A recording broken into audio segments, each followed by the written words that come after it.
안녕하세요. 글을 처음 남겨보는 40대 남자입니다. 최근에 속 시원한 일을 겪으면서 저도 사연 하나 올려봐야지 생각하고 이렇게 글을 적게 되었네요. 살면서 그놈을 떠올리면 처음 몇 년은 이가 갈리고 뼈마디 하나하나가 시려왔어요.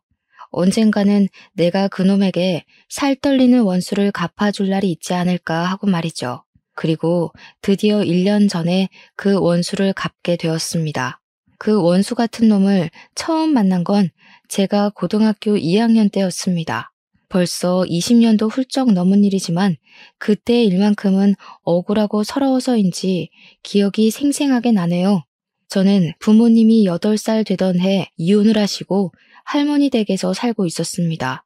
어릴 때라서 부모님이 왜 이혼을 하셨는지 기억은 잘 못하지만 아버지가 매일 술을 마시고 어머니를 때렸던 것은 기억이 나네요. 그런 날이면 온 집안의 물건들이 하늘 위를 날아다니며 깨져 있었습니다. 저는 두려워서 장롱 속으로 숨어 들어가고 한참 두 분의 고성이 오고 간 뒤에 아버지가 술에 취해 잠이 든 뒤에야 장롱 밖으로 나왔죠. 그래서 부모님이 이혼하셨을 때 잘 되었다고 생각했습니다. 오히려 조용하고 큰 소리가 오가지 않은 할머니 댁이 마음에 들기까지 했습니다. 아버지는 저를 할머니 댁에 보내놓고 매일 술로 사셨어요. 결국은 제가 12살 때 간경화로 돌아가시게 되었고 엄마는 아빠의 이혼 후에 다른 분과 재혼하셔서 이복 동생을 낳았죠. 그런 상황이니 제가 갈 곳은 할머니 댁 말고는 없었습니다. 할머니는 저를 키우시면서 작은 분식집을 하고 계셨습니다. 마을 시장 옆에 작은 건물에서 장사를 하셨어요. 그나마 고정 수입이 있으니 저를 키울 여력이 있으셨죠. 그래서 언제나 저를 길러주고 보살펴주면서 예뻐해 주신 할머니에 대한 애정 또한 남달랐어요. 어려서 부모님과 살면서 받을 수 없던 애정을 그때 할머니에게 받으며 자랐습니다. 지금 생각해보면 할머니 덕에 엇나가지 않았던 것 같네요. 새벽에 일어나 할머니가 조용히 집을 나서시면 저도 벌떡 일어나 할머니 가게로 함께 갔습니다. 철이 들면서부터는 할머니의 일을 돕기 시작했죠.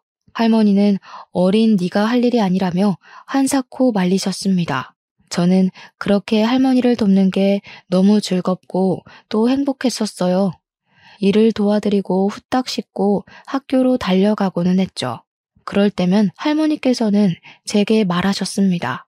현수야, 네가 공부를 잘하는 게 할머니는 제일이야. 그래야 나중에 네가 잘 되지. 네, 할머니. 학교 공부도 열심히 하고 있으니까 너무 걱정하지 마세요. 학교 수업도 열심히 듣고 공부도 우수한 성적을 받아서 할머니를 기쁘게 해드리고는 했습니다. 학교에서 상장을 가져가면 할머니는 활짝 웃으시며 말하고는 했습니다. 아이고, 우리 현수가 또 상장을 받아왔네. 귀여운 내 새끼. 현수야, 할머니는 말이야. 네가 희망이야. 이렇게 떡하니 상장을 벽에 걸어놓으면 시장 안악들이 얼마나 부러워하는지 아니? 나는 딱 그 맛으로 산다. 너를 키우는 맛으로. 잘 자라줘. 고맙다, 내 새끼. 그렇게 말하며 저를 꼭 껴안아 주셨습니다. 할머니, 저 공부 더 열심히 할게요. 그래서 할머니한테 효도할 거예요. 그래, 장하다 우리 손주. 꼭 성공해서 잘 살거라. 할머니의 한마디가 저를 웃게 하고 저의 한마디가 할머니의 보람이 되었습니다. 그렇게 저는 할머니에게 사랑받고 학교 친구들하고도 잘 지냈습니다. 딱 여름방학을 한 달 정도 앞두고 있던 고2 여름, 그놈이 우리 반으로 전학을 오기 전까지는 말이죠. 그의 여름은 제게는 잊을 수 없는 일들로 가득했습니다. 처음 그놈이 교실로 들어설 때부터 분위기가 남달랐습니다. 우리는 그 녀석의 반항기가 가득 실린 날카로운 눈빛에 당황하기도 했죠. 당시 텔레비전에서는 일진의 행패와 학교 폭력 문제를 자주 다루었습니다. 교실로 들어오는 그 녀석의 모습이 딱 그런 모습이었어요. 전학을 오면서 첫날부터 교복 바지를 딱 줄여입고 교복 단추는 몇 개나 채우지 않은 채로 들어왔습니다. 교탁 옆에 서서 모두를 하찮게 쳐다보는 눈빛에 저 녀석은 일진이다라는 생각이 번뜩 들 정도였죠. 전학 온 첫날부터 학교에는 그 아이가 사고치고 전학 온 게 아닌지 소문이 무성하게 퍼져나갔습니다. 그 녀석에게 가까이 가려는 사람은 아무도 없었죠. 저희 학교에는 당시에 학교를 주름잡는다는 일진이라는 애들이 없는 몇 안 되는 학교였습니다. 있어봤자 조금 잘 노는 애들이라고 해야 하나? 명랑하고 학급 일에 적극적으로 나서는 정도였지 사회 문제가 되는 그런 친구들은 없었거든요. 그리고 잘 노는 그 아이들에 제가 포함되어 있었죠. 친구들과 잘 놀면서 공부까지 항상 상위권이니까 친구들은 저를 보면서 신기해했습니다. 친한 친구들은 같은 중학교 출신으로 중학교 때부터 친하던 녀석들이라 저희 집 가정 환경도 잘 알고 할머니와도 잘 아는 녀석들이었죠. 학교가 끝나면 친구들과 종종 할머니의 분식집으로 가서 떡볶이도 먹고 공부도 함께 했습니다. 고등학교에 진학하니 야간 자율학습이라는 게 있더군요. 학교에 늦게까지 남아서 공부를 해야 했지만 늦게까지 홀로 장사를 하는 할머니가 걱정이 되었습니다. 학교에 말을 하고 일찍 집으로 돌아가고는 했죠. 딱 그 녀석이 오기 전까지는 그렇게 평범하게 지냈었습니다. 확실히 그 녀석이 전학을 온 뒤 밤 분위기가 낮게 가라앉았지만 친구들과 저는 신경 쓰지 않았습니다. 그 녀석과 함께 놀아주고 사고 쳐주는 친구가 없어서 그랬을까요? 그 녀석은 얌전히 교실 뒷자리에서 고개를 숙이고 잠을 잤습니다. 그리고 야간 자율학습 시간이 되면 집으로 돌아갔어요. 그 녀석이 가끔 하는 행동은 고개를 빼꼼히 들고 교실에서 이야기를 나누는 우리를 지켜보는 정도였었죠. 제 성격상 그런 녀석이 처음에는 안타까워 보였습니다. 전학을 와서 학급에 스며들지 못하고 있으니까요. 몇 번 말을 걸면서 그 녀석과 친해지기로 했습니다. 겉모습은 껄렁껄렁해도 속은 정반대인 사람도 많이 있잖아요. 할머니께서 항상 겉모습만 가지고 판단하지 말라고 가르쳐 주시기도 하셨고요. 저는 살며시 그 녀석에게 다가가서 말을 걸었습니다. 우여가, 나는 김현수라고 해. 벌써 전학 온 지도 며칠 된 것 같은데 이제야 인사를 하네? 잘 지내보자. 그 녀석은 저를 뚫어져라 쳐다보더니 숙이고 있던 몸을 똑바로 세우고서 인사를 하더군요. 그래, 반갑다. 네가 잘 지내보자고 하니까 나도 너랑 잘 지내볼게. 처음에는 어색했지만 그렇게 인사를 나누고 속 깊은 이야기를 나누었더니 생각보다 나쁜 녀석이 아니었습니다. 그리고 전 학교에서 강제 전학을 왔지만 왜 전학을 오게 되었는지는 제게 말을 안 하니 저도 딱히 물어보기가 그렇더군요. 그래서 말하기 어려운 사정이 있나 보다 그렇게까지만 생각을 하고 더 그 녀석에게 물어보지 않았습니다.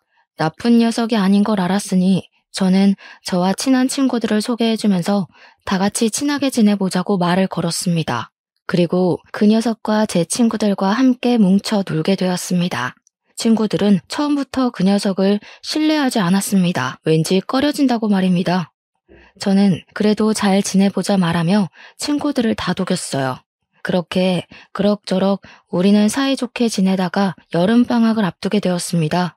여름방학이라고 해봤자 잠깐 일주일 정도 쉬다가 학교를 다시 나와야 할 게 무의미했지만 그래도 밤 10시까지 하는 야간 자율학습은 없었습니다. 그런데 그 녀석이 방학 일주일 동안 자신의 집 별장으로 놀러 가자고 하는 겁니다. 저는 어렵다고 거절할 수밖에 없었습니다. 당시에 할머니가 허리가 많이 안 좋았거든요. 수술을 미루다가 제 방학에 맞추어서 수술 일정을 잡으셨죠. 그래서 방학 동안 제가 할머니의 병간호를 해야 했습니다. 미안하다. 나는 못 갈 것 같아. 할머니 허리 수술이 잡혀 있어서 내가 간병을 해야 할 것 같아. 너희들끼리 재미있게 놀고 와. 제 사정을 모르는 그 녀석은 왜 간병을 네가 해? 라는 의문의 표정을 저에게 짓더군요. 야, 왜 할머니 간병을 네가 하고 그래? 사람 써. 그럼 되지. 부모님께 사람 붙여달라고 해. 저는 그제서야 그 녀석이 제 집안 사정을 아직 모르고 있었다는 사실을 깨달았죠. 아, 나는 부모님이 안 계셔. 어릴 때 아버지가 돌아가시고 할머니랑 둘이 살고 있어서 간병을 붙일 사람이 없어. 돈도 그렇고 내가 하는 게 더 낫지. 다른 사람은 할머니가 불편해하실 수도 있으니까. 저는 아직도 그 녀석이 그때 짓던 그 오묘한 미소가 머리에 잊혀지질 않네요. 뭐랄까, 기분 나쁘게 한쪽 입꼬리만 살짝 들어올리는 그런 미소 있잖아요. 친구들은 제가 별장에 가지 못한다고 하자 친구들도 별장에 가지 않겠다고 하더군요. 아마 그때까지 그 녀석은 제 집이 가난하다는 것을 몰랐을 겁니다. 저 말고 제 친구들은 다들 잘 살았거든요. 한 녀석은 부모님이 건물 상가 임대업을 하셨고, 다른 녀석은 대기업 간부의 아버지와 어머니, 또 다른 친구는 부모님이 한의원을 운영하는 등 집도 잘 살고 놀기도 잘하는 녀석들이라서 저희 집도 당연히 그 정도 수준인 줄 착각했던 겁니다. 친구들은 항상 저를 중심으로 모였기에 그 녀석 눈에는 제가 리더처럼 보였나 봅니다. 자신은 아버지가 사업을 운영하셔서 부자라느니 그런 이야기를 자주 꺼낸 시점이 바로 딱 그 여름방학 사건 뒤부터였습니다. 야, 그거 아냐? 우리 아빠 회사에 부모가 다니는 애들 여기 몇 명이나 있는지? 한 3명은 있는 것 같은데. 누군지 알려줄까?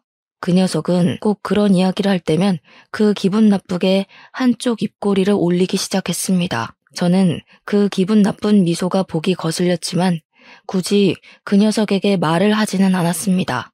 굳이 그런 걸 알아야 하는 거야? 부모가 뭘 하든 우리랑 상관이 없잖아. 제가 그렇게 말하면 그 녀석은 제가 아무것도 모른다는 듯이 제 어깨를 툭 치면서 말했죠. 야, 너는 그래서 안 된다니까. 부모가 하는 일은 계급이야. 우리 아빠는 사장, 그 녀석 아빠는 우리 아빠 따까리. 그러니까 그 녀석은 내 따까리도 되는 거지. 그 녀석은 그런 말을 정말 쉽게도 내뱉는데 어이가 없었죠. 야, 그런 게 어디 있어. 거기는 엄연히 직장이고 여기는 학교인데 그렇게 연결짓는 건 무리 아니야? 그러니까 네가 그 꼬락서니로 사는 거야. 야, 학교는 졸업하면 끝이잖아. 사회에 나가면 결국 돈이 최고야. 권력이라고. 제 친구들은 그 녀석이 그런 말을 할 때면 그 녀석에게 한 소리씩 하기 시작했습니다. 야, 최우혁, 너는 사람한테 그렇게 말하는 거 아니라고 안 배웠냐? 우혁이 너 현수한테 그런 식으로 말하는 거 기분 나빠. 다시는 그런 식으로 말하지 마. 그리고 다른 애들한테도 그런 식 발언은 듣기 거북하다. 친구들이 정색을 해도 그 녀석은 자신의 집에 돈이 많다는 자랑을 하는 건 도를 넘기 시작했죠. 처음에는 녀석 입장에서 그렇게 보일 수도 있다고 생각했습니다. 저와 너무 다른 환경에서 살았고 주위의 친구들이 그런 녀석밖에 없었으면 잘못된 생각을 바로잡을 기회가 없었을 거니까요. 그리고 그렇게 툭 한마디 하면 그 다음부터는 잠시 잠잠해지고는 했습니다. 그러다가 친구들이 그 녀석과 손절하게 된 일이 생겼습니다. 저는 그날도 친구들과 이야기를 하면서 놀고 있었습니다. 평소와 다름이 없었죠. 급식을 먹고 돌아오는 길에 친구들과 몸장난을 치면서 놀았습니다. 친구와 장난을 치다가 실수로 제 손이 그 녀석의 턱을 치게 된 겁니다. 그런데 갑자기 그 녀석이 대뜸 제 멱살을 잡으면서 주먹을 들어 올리는 겁니다. 어디서 거지 같은 게 나를 치려고 해. 네가 잘해주니까 진짜 친구로 보여? 친구들은 그 녀석의 팔을 붙잡고 말렸죠. 이게 진짜 적당히 안 하냐? 내가 전에 현수한테 그런 말 하지 말라고 했지. 와, 진짜 할 말이 있고 못할 말이 있는 거야. 그런 식으로 입으로 내뱉으면 다 말인 줄 알아? 친구들 눈치를 봐서 그런지 그 녀석은 제 멱살을 잡은 손을 놓더라고요. 그런 일이 늘어나고 그 녀석이 그룹에 끼어든 이후로는 저희는 모여서 공부를 하는 것도 줄어들게 되었습니다. 성적이 한꺼번에 떨어지니 친구들은 점점 그 녀석하고 따로 뭉치기 시작을 하더군요. 야, 그냥 예전처럼 우리끼리 모이자. 우혁이가 끼고 나서는 분위기도 너무 험악해지고 애가 현수 무시하는 것도 보기 싫다. 나도 그래. 전에는 같이 모이면 공부도 하고 했는데 우혁이가 끼고 나서는 매일 놀기 시작하니까 성적이 팍 떨어졌어. 부모님께 한 소리 들었다. 그냥 전처럼 모여서 공부하면서 그렇게 지내자. 그래도 어떻게 대놓고 그렇게 무자르듯 자를 수 있겠습니까? 잘못된 것을 알려주면 그 녀석도 달라지지 않을까 했습니다. 야, 그래도 우리가 안 놀아주면 저 녀석 예전처럼 혼자 지내는 건데 그렇게 되면 우리가 우혁이 따시키는 거랑 뭐가 달라. 친구가 되었으니까 잘 말해보자. 아직 뭐가 잘못된 일인지 몰라서 그럴 수도 있잖아. 제 말에 마음이 안 내켜 하는 것 같았지만 그래도 친구들은 알겠다고 하면서 무마되는 분위기였습니다. 저는 여전히 집안 사정으로 야간 자율학습을 빼먹고 있었으니 제가 집으로 간 뒤 사정은 더욱 모르고 있었습니다. 그 사이에 친구들은 점점 그 녀석과 따로 놀기 시작했나 봅니다. 제가 있을 때는 잘 지내다가도 제가 먼저 집에 가면 말도 안 걸었나 봐요.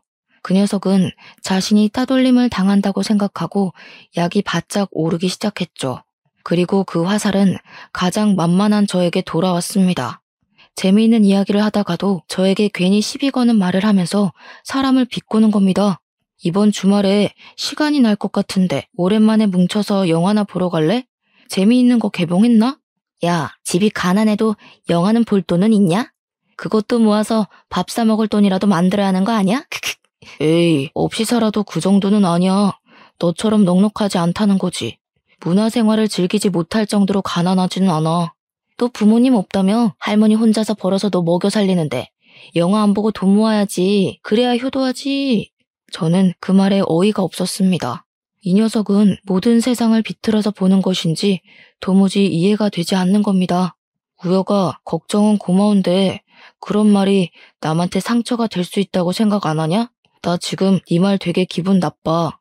다음부터는 조심해 주었으면 좋겠다. 네가 기분 나쁘면 내가 다 들어줘야 하는 거냐? 가난이 죄인 거야, 병신아. 그러니까 누가 부모도 없이 할머니랑 같이 살래? 가난하게 태어난 건 전생에 죄를 지어서 그런 거야. 그러니까 내가 뭐라고 말해도 너는 받아들여야 되는 거야. 넌 뭐가 잘나서 내 위로 기어오르냐? 너 진짜 자꾸 그딴 식으로 말할래? 다른 사람 기분은 생각하지 않고 말하는 거 진짜 안 좋은 습관이야. 그러니까 내가 왜 거지인 네 기분까지 신경 써야 하는 거냐고. 기분 나쁘면 나보다 부자가 되어 보던가. 우와, 진짜 이 새끼 인성 썩었네. 현수야, 미안한데 나는 더 우혁이랑 친구 못하겠다. 뭔가 발전이 보여야 기다려주고 하지. 자기가 뭘 잘못한지도 모르는 사람한테 뭘 기대하라는 거야? 나도 그래. 이번 주말에도 우혁이 빼고 우리끼리 영화 보러 가자. 친구들은 그 녀석 앞에서 대놓고 절교 선언을 하더군요. 그렇게 친구들이 그 녀석을 대놓고 무시하자 다시 혼자가 되었습니다. 그리고 어느 순간 학교에 나오지 않는 겁니다. 하루 이틀 학교에 빠지자 그래도 몇 달 친구로 지내서인지 그 녀석이 걱정되더라고요. 무슨 일이 있나 싶고 혹시 사고라도 나진 않았는지 걱정도 되었죠. 혹시 친구들이 그런 말을 해서 상처받은 건 아닌지 걱정이 되었으니까요. 하지만 그 녀석을 친구로 생각하던 건 저뿐이라는 것을 깨닫고 말았습니다. 하교를 하고 할머니 가게로 들어서자 엉망이 된 가게가 눈에 들어왔습니다.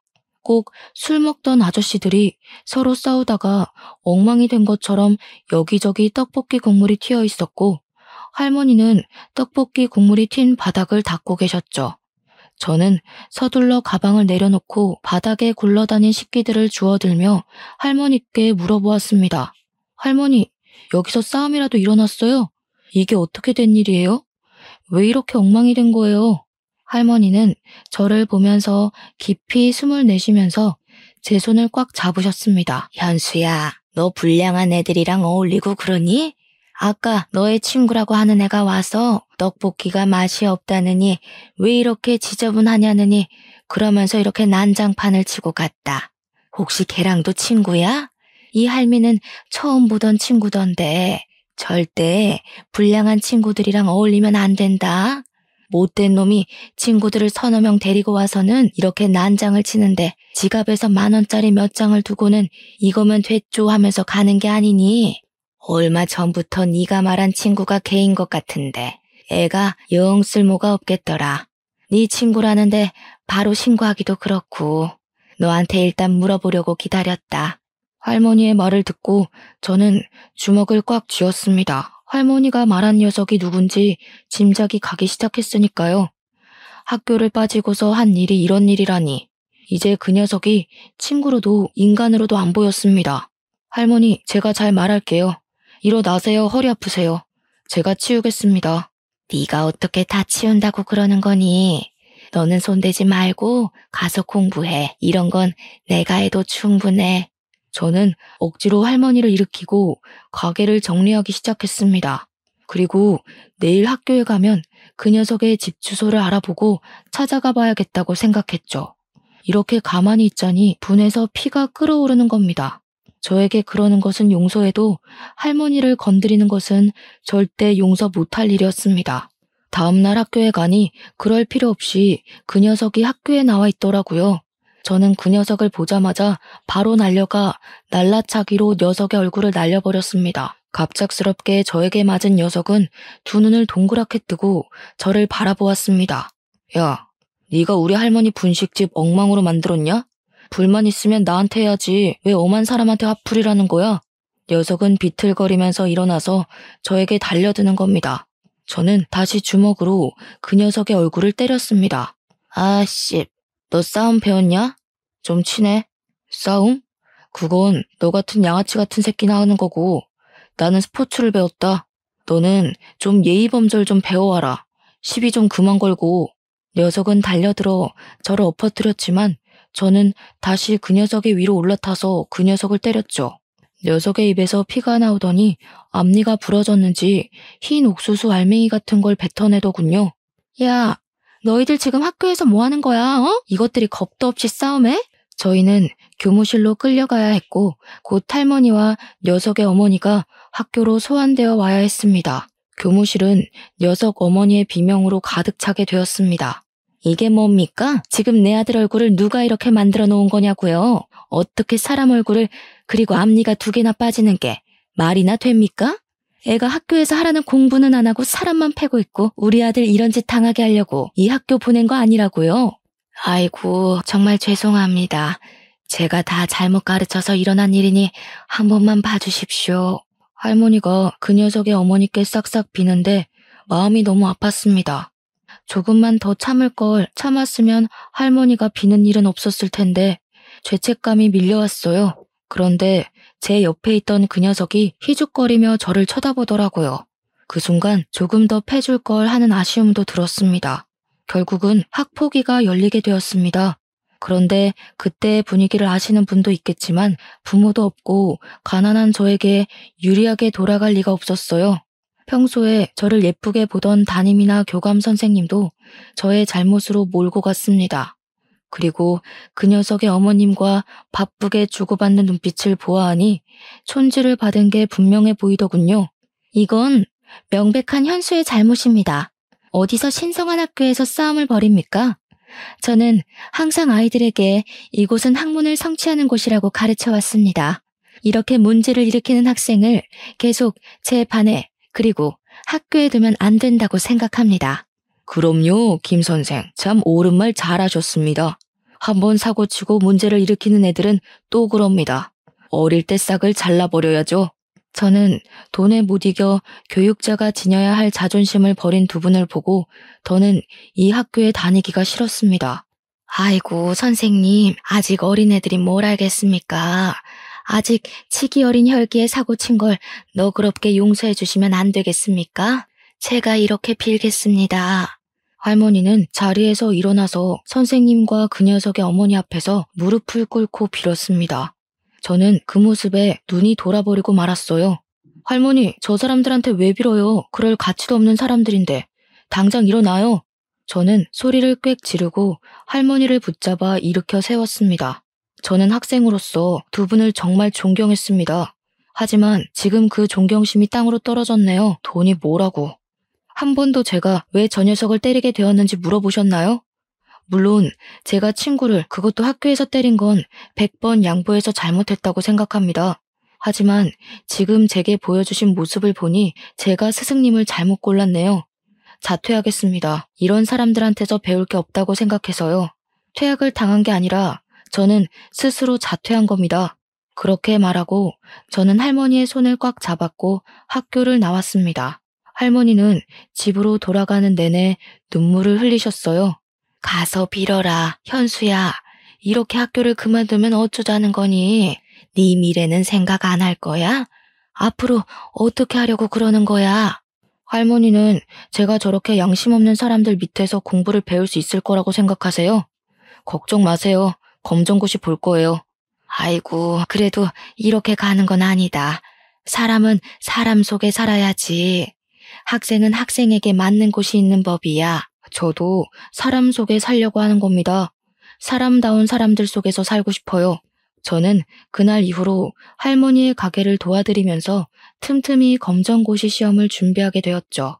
그러는 사이에도 그 녀석은 자신의 예전 친구들을 이끌고 가게로 다시 찾아와 할머니를 향해 깽판을 치는 겁니다. 저는 그 녀석의 멱살을 잡았습니다. 야, 여기가 어디라고 네가 찾아와. 눈에 보이는 게 없어? 다른 이도 빠지게 만들어줄까? 해볼래? 왜? 이제 나 때리고 감방에 가려고? 엄마가 그때 경찰에 신고한다는 거 내가 그래도 몇 달의 정을 생각해서 그러지 말라고 한 거야. 알기나 하냐? 야, 담임이랑 교감 봤지? 너 평소에 이뻐하더니 우리 엄마가 몇 푼 찔러주니까 바로 너 버리더라? 현수야, 이게 계급이고 이게 현실이야. 네가 아무리 발버둥 쳐도 못 올라오는 곳에 내가 사는 거라고. 그러네. 어쩐지 구린내가 나는 게 사람이 아닌데 사람 대접해줬었네. 다시는 오지 말고 꺼져. 저는 그 녀석을 밀쳐냈습니다. 그런데 그 녀석이 희죽거리며 웃기 시작하는 겁니다. 야, 시끄럽고 가게나 빼. 이 건물 우리 엄마가 샀어. 네 할머니는 꼭 자리도 안 좋고 목도 안 좋은데 가게를 차리냐? 좀 좋은 데서 장사하면 좋았을 건데 헛돈 쓴 게 아니면 좋겠다. 저는 어이가 없어서 그 녀석을 노려보았습니다. 온전히 저희를 내쫓고 괴롭히고 싶어서 건물을 사다니 인간이 아니었죠. 우리는 그렇게 오랫동안 장사를 하던 낡은 가게에서조차 쫓겨나게 되었습니다. 할머니의 생계가 사라지자 제가 나서서 일해야 했습니다. 고등학교 자퇴와 미성년자라는 이유로 마땅한 일자리를 찾지 못했습니다. 제가 할 수 있는 일은 취업이 쉽도록 검정고시를 하루라도 빨리 따야 하는 것이었죠. 매일 밤 열심히 공부한 저는 검정고시에 합격하게 되었습니다. 시험 합격 통지서를 보고 할머니는 그제야 완전히 안심하시더군요. 검정고시에 합격하니 겨우 공장에 취직할 수 있었습니다. 그렇게 1, 2년은 직장에 들어가 일단 돈을 벌자 싶었어요. 그때 할머니가 저에게 서류를 보여주면서 말씀을 하셨습니다. 저기 알아보니까 구청의 허가를 받고 노점상을 할 수 있다는구나. 가게 보증금 받아놓은 거 있으니 이걸로 노점상을 해볼까 한다. 하지만 노점상은 춥고 힘들 거예요. 할머니 아직도 허리가 시리다면서요. 오래 서서 일해야 하는데 가게에서 일하는 거랑 차원이 다르다고요. 그래도 평생 해오던 일을 안 하자니 너무 힘이 든다. 조금이라도 움직여야 늙지도 않고 너 대학 등록금이라도 벌지. 그 시험 보면 너 대학 갈 수 있다고 하지 않았어? 저는 대학은 애초에 포기하고 있었는데 할머니는 저를 대학까지 보낼 생각을 하고 계셨습니다. 저 대학 안 갈 거예요. 지금이 좋아요. 지금처럼 일하면서 돈 벌 거예요. 그게 무슨 소리야? 대학을 왜 안 가? 그럼 지금처럼 살겠다는 거냐? 너처럼 똑똑한 애가 대학을 안 가면 누가 간다니? 대학 간다고 꼭 다 성공하는 것도 아니고 저도 하고 싶은 게 있어서 그래요. 너무 걱정하지 마세요. 친구들은 대학에 들어가서 공부를 하고 있을 때 저는 공장에서 일을 시작했습니다. 그런데 일을 하면서도 할머니가 걱정되는 겁니다. 겨울에는 춥고 여름에는 더울 텐데 하는 생각 말이죠. 아직도 허리 건강도 나쁜데 노점상은 일반 가게보다 몇 배는 더 힘들잖아요. 상하수도가 없는 노점상은 물을 사용하려면 멀리 나가서 길러와야 했기에 허리가 안 좋으신 할머니가 걱정이 되었습니다. 회사를 그만두고 할머니를 도와 장사를 하고 싶다고 말했어요. 할머니는 제가 장사를 하겠다니까 또 노발대발하셨습니다. 회사를 그만두었다니 그게 무슨 말이야? 왜? 거기서 너한테 뭐라고 하더냐? 학교 그만두었다고? 그래서 그러는 거야? 할머니는 또 제 걱정부터 하셨죠. 아니요, 그게 아니고 제가 장사를 배워보고 싶어서요. 할머니한테 장사 기술이나 배워서 사장이나 되어볼까요? 싱거운 소리 하지 마라. 장사가 아무나 한다니? 얼마나 고생스러운 일인데 이걸 한다고 해. 차라리 다른 직장 알아봐. 이번에 대학이나 가던지. 장사가 얼마나 힘들고 고된데 너까지 일을 한다고 하니? 할머니는 평생을 하셨잖아요. 아마 저도 할머니 닮아서 타고났을 수도 있잖아요. 정 그렇게 걱정되시면 딱 몇 년만 해보고 안 되면 깨끗이 접고 대학 갈게요. 어때요? 허락해 주실 거죠? 할머니는 제 고집에 못 이겨서 결국 허락하셨습니다. 그렇게 저는 할머니의 노점상에서 같이 떡볶이와 분식을 팔게 되었습니다. 처음 몇 달은 정말 고생을 많이 한 것 같아요. 생각보다 장사가 안 되고 할머니를 도와서 일하기는 했지만 노점상이라서 단골이 생기는 게 꽤 어렵더라고요. 그리고 굳은 날에는 아예 장사를 못할 때도 있으니 가게를 가지고 장사를 하는 것과 노점상은 정말 하늘과 땅만큼의 차이가 나는 것 같았죠. 그렇게 몇 달을 고생하니 저희에게도 꾸준히 찾아오는 단골이 늘기는 했습니다. 할머니가 떡볶이를 오래 만들기도 하셨지만 재료를 허투루 쓰시지 않으셨거든요. 그때만 해도 할머니는 고추장을 직접 만들어 쓰셨어요. 장맛이 바뀌면 맛도 바뀐다고 항상 고추장을 만드시면서 장사를 하셨죠. 그래서 저희만의 고유의 맛이 있었습니다. 그 맛을 잊지 못하고 찾아오는 손님이나 그리고 예전 가게를 할 때 손님들도 노점상으로 찾아오셨습니다. 점점 단골 손님이 많아지니 몇 년 만에 가게를 오픈할 정도로 여유가 생겼어요. 번듯한 가게를 오픈하고 보니 마음도 뿌듯하고 할머니 또한 저에게 공부하라는 말은 하지 않으셨죠. 그렇게 가게 오픈하고 몇 년을 바쁘게 장사를 할 때였습니다. 깔끔하게 정장을 갖춰 입은 분이 가게 안으로 들어오더니 떡볶이를 시키시는 겁니다. 저렇게 정장 입은 분들도 떡볶이를 좋아하시는구나 하고 반쯤은 신기하게 쳐다보았죠. 그분은 떡볶이를 다 드시고 저에게 다가오셨습니다. 사장님, 소문대로 떡볶이가 너무 맛있네요. 특별한 비법이라도 있으시나요? 특별한 비법이요? 비밀이라고 하면 고추장을 저희가 직접 담근다는 걸까요? 그것 말고는 특별한 레시피는 없습니다. 역시 그래서 이렇게 깊은 맛이 나는군요. 혹시 저희와 계약하고 프랜차이즈를 내볼 생각이 있으십니까? 그 말을 듣고 우리 집 떡볶이가 다른 떡볶이들보다 경쟁력이 있다는 것을 알게 되었습니다. 신사분에게는 고민을 좀 해보겠다고 말을 했어요. 제 스스로 프랜차이즈를 차려보고 싶은 욕심이 생겼거든요. 장사가 끝난 오후에 본격적으로 프랜차이즈에 관해 공부를 하게 되었습니다. 프랜차이즈는 고유한 맛을 어떻게 일관되게 유지하면서 여러 점포를 유지하는지가 가장 중요하더군요. 그러면서 유통과 공장형 재료를 만들 것 등등 생각보다 복잡한 작업이었습니다. 저는 국가 사업으로 청년 지원을 받아서 공장을 세우고 할머니의 장맛을 유지하면서 고추장을 대량 생산하는 연구를 하기 시작했습니다. 제가 거기에 매달리는 동안은 할머니께서 사람을 써서 가게를 운영하셨죠. 그렇게 2년 정도를 공들인 결과 할머니 장맛을 유지한 떡볶이 소스를 개발하게 되었습니다. 떡볶이 소스를 만들고 프랜차이즈 사업을 시작하게 되었죠. 그렇게 사업을 시작하니 특색 있는 소스 덕분에 프랜차이즈를 하고 싶다고 많은 분들이 찾아왔습니다. 다들 자리를 잡아가고 사업이 안정을 찾아가니 점점 자신감을 가지게 되었습니다. 다른 사업에도 발을 넓히게 되었어요. 요식업 중심의 프랜차이즈를 개발하는 업체로 키워나가고 싶었죠. 좋은 아이템을 발견하면 그것을 다시 연구하고 개발하면서 새로운 프랜차이즈 사업체로 오픈하는 겁니다. 떡볶이 사업의 뒤를 이어 핫도그 사업까지 대박을 치게 되면서 전문 프랜차이즈 기업으로 발전하게 되었습니다. 그리고 바로 1년 전에 저는 새로운 프랜차이즈점을 오픈하면서 그놈을 다시 만나게 되었습니다. 수십 명의 사람을 모아놓고 프랜차이즈 사업주를 모집하는 설명회를 열게 되었죠. 한참 설명하고 있는데 익숙한 얼굴이 보이는 겁니다. 저를 보고 그 녀석도 놀랬는지 제가 쳐다보니까 고개를 쓱 돌리면서 제 얼굴을 회피하더라고요. 저는 설명회가 끝나고 일부러 그 녀석에게 다가갔습니다. 저를 본 그 녀석의 얼굴이 점점 굳어가면서 당황하는 기색이 역력해 보였죠. 저는 손을 내밀면서 악수를 권했습니다. 잘 살았어? 어떻게 이렇게 만나지? 나는 너를 다시 만날 줄은 생각하지도 못하고 있었는데. 참 운명이라는 게 짓궂기도 하네. 앞니는 잘 심어놨네? 아, 앞니 임플란트 했지. 나는 뭐 잘 살았어. 너도 좋아 보이네. 이런 큰 사업을 하고 잘 사니까 보기 좋다. 저는 그 녀석의 말에 정말 웃음만 나오는 겁니다. 말은 그렇게 해도 똥 씹은 표정을 하고 있었으니까요. 그런데 정말 나는 여기서 너를 볼지 몰랐어. 너희 아버지가 큰 사업을 하고 계시다고 했잖아? 우리 반에도 너희 아버지 회사에 다니는 애들이 많다고 하지 않았나?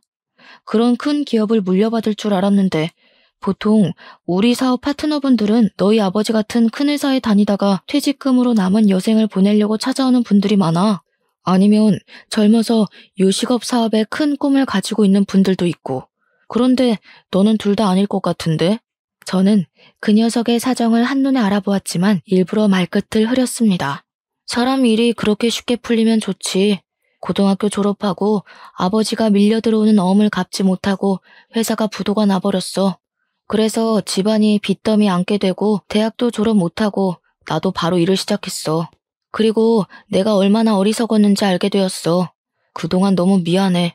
이렇게 말한다고 용서가 안 된다는 건 알고 있지만 그때는 너무 어렸잖아. 뭐 어린애처럼 무릎 꿇고 빌길 원하는 건 아니지? 18살이면 알 것 다 아는 나이지 않아? 주민등록증도 나오는 나이인데 어떻게 어리다고만 하겠어. 그때 나는 분명 너한테 그건 나쁜 짓이라고 충고도 여러 번 주었던 것 같은데 넌 내 말이나 친구들 말은 듣는 척도 하지 않았잖아. 근데 너의 그 질 나쁜 친구들이랑은 잘 지내는 거야? 우리 친구들은 잘 지내고 있는데 그 녀석은 갑자기 허리를 굽히면서 저에게 미안하다고 하는 겁니다. 현수야, 정말 미안해. 제발 옛날 일은 잊어주라. 벌써 20년도 넘은 이야기잖아. 옛날 이야기 꺼내서 너한테 좋을 거 하나도 없을 거 아니야. 나한테 안 좋을 건 뭔데? 아, 고등학교 때 자퇴한 거? 내 잘못도 아닌데 자퇴한 게 잘못인가? 내가 누구 때문에 그렇게 되었는지 너는 알잖아. 그러지 말고 일어나. 네가 자꾸 그러면 다른 사람이 나를 이상하게 보잖아. 나는 너처럼 네 가난을 가지고 모욕하지도 너의 노모를 괴롭히지도 않았는데 이건 너무 불공평하잖아. 제 말에도 허리를 계속 굽히고 있더라고요. 너 정말 너무한 거 아니냐? 내가 이렇게 부탁하잖아. 그때 일쯤은 그냥 묻고 지나갈 수 있는데 뭐가 어렵다고 하는 거야? 나는 그때 일 용서 못하겠다고 말하는데 네가 우기니까 그러는 거지. 그리고 내가 어떻게 성공했는지 알려줄까? 사업 파트너 선정할 때 돈이 있고 없고가 아니라 책임감과 인성을 중요하게 여겨서 성공한 거야. 그래서 내 사업에는 적은 자금으로도 창업할 수 있는 거고 나와의 신뢰를 가장 중요하게 여기니까 사업주분들은 신뢰를 유지하기 위해서 열심히 사업을 번창하고 키워나가는 거지. 그런데 난 너를 신뢰하지 못하겠다. 미안하다. 너와 함께 사업을 할 생각은 없네. 제가 그렇게 말하니까 갑자기 흥분한 녀석이 저에게 달려드는 겁니다. 그러면서 제 멱살을 잡고 화를 버럭 내더라고요.